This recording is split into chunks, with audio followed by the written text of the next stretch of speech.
आज की ये रिपोर्ट दुनिया की उस सच्चाई पर है जो आने वाले युद्ध की शक्ल बदल सकती है। नमस्कार, आपके साथ मैं हूं सुरभि शर्मा और आप देख रहे हैं TV9 डिजिटल। अब जरा सोचिए, ऐसे सैनिक जो थकते नहीं, डरते नहीं, रेडिएशन, भयंकर गर्मी और कड़ाके की ठंड में भी लड़ते रहे। आज हम उन्हीं को लेकर आपको एक खास जानकारी देंगे। ये चीन के कथित सुपर सोल्जर प्रोग्राम को लेकर खबर है और दावा है कि राष्ट्रपति शी जिनपिंग के नेतृत्व में चीन ऐसी सेना तैयार करने की दिशा में बढ़ चुका है जो आम इंसानों से कहीं ज्यादा ताकतवर, ज्यादा घातक और ज्यादा बेरहम हो सकती है। ये दावा यूं ही नहीं किया जा रहा। हाल ही में अमेरिकी रक्षा मंत्रालय पेंटागन की एक रिपोर्ट में बड़ा खुलासा किया गया। रिपोर्ट ये कहती है कि चीन बायोटेक्नोलॉजी और जेनेटिक साइंस में तेजी से बढ़त बना चुका है। पेंटागन की चेतावनी साफ है कि अगर जेनेटिक रूप से बदले सैनिकों का इस्तेमाल हुआ तो आने वाले युद्ध में ड्रोन वॉर भी फीकी पड़ सकती है। रिपोर्ट यह कहती है कि चीन का लक्ष्य है 2049 तक अपनी सेना को दुनिया की सबसे ताकतवर सेना बनाना।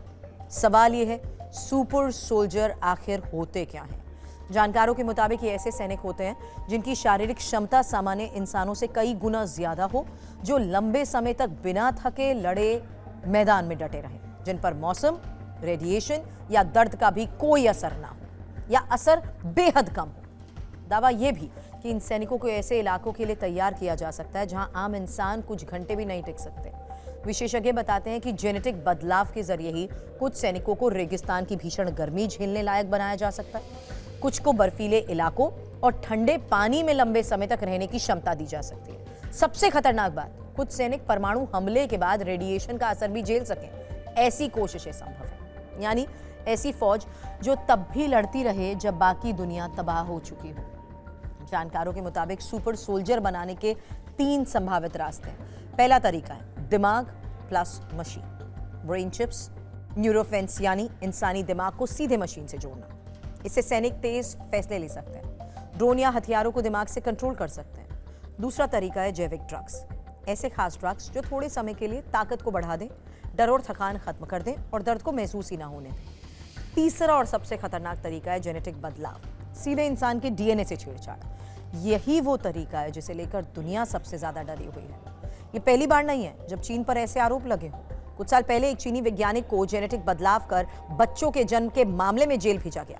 अमेरिकी खुफिया एजेंसीज और विशेषज्ञ तो दावा यह भी करते हैं कि चीन में बड़ी बायोटेक कंपनीज के जरिए लाखों लोगों का जेनेटिक डेटा इकट्ठा किया गया है और आरोप है कि यह डेटा सुरक्षित लैब्स में रखा गया और भविष्य में मानव सुधार या सैन्य प्रयोग में इस्तेमाल भी किया जा सकता है। हालांकि चीन और संबंधित कंपनीज इन आरोपों से इनकार करती रही हैं। अगर ये दावे सच हैं तो ये सिर्फ चीन या अमेरिका की लड़ाई नहीं होगी, ये होगा पूरी मानवता के भविष्य का सवाल, जहां इंसान और मशीन की सीमा खत्म हो जाएगी, युद्ध और ज्यादा बेरहम हो जाएंगे और नैतिकता पीछे छूट जाएगी। यही वजह है कि अमेरिका समेत कई देश चीन की बायोटेक्नोलॉजी पर करीब से नजर बनाए हुए हैं। आज ड्रोन, कल सुपर सोल्जर, युद्ध की दिशा बदल रही है और शायद इंसान होने की परिभाषा भी।